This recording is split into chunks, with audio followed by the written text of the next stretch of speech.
We were in a very dangerous place in Vietnam, just surrounded by concertina wire. It was the epicenter of the fighting at the time. I remember the sound of shrapnel and the sound of thuds and rockets and mortars and that horrible, terrifying sound. But we didn't have time to be afraid. What we did was run to our patients and put mattresses on top of them and take care of their IV lines so they wouldn't pull apart. I mean, we were their only defense between the rocket attack and death. Yes.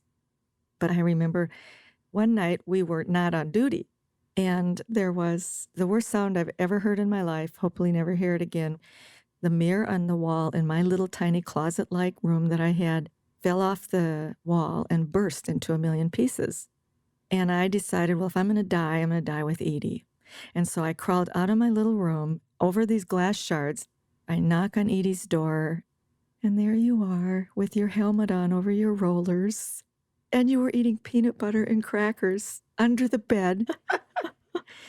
I said, Edie, how can you eat at a time like this? And you said, Listen, I'm going to die happy. I'm going to die full. Peanut butter, little chocolate, little crackers.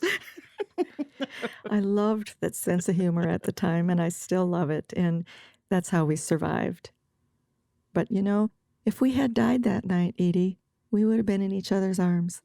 We would have been together. And I think maybe our biggest fear was we didn't want to die alone. And because of that feeling, we stayed so close to our guys.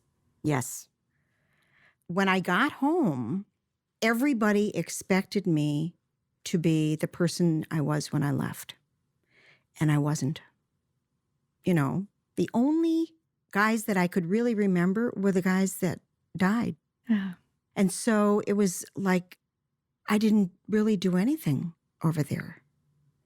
And it wasn't until the dedication of the Vietnam Women's Memorial that this fellow came up to me and he said, "Hi, Edie."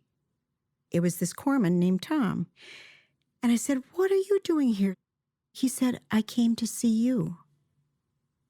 We wondered all those years if we did a good job. And they came out of the woodwork all across the country. They were walking with their crutches and wheeling their wheelchairs and doing their wheelies like they always did when they were patients of ours. They wanted to find the nurse who took care of them because they wanted to say thank you. And that in and of itself is so healing.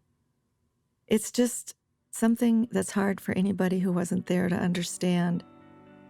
It's spiritual, it's sacred, and we are sisters, and we are brothers.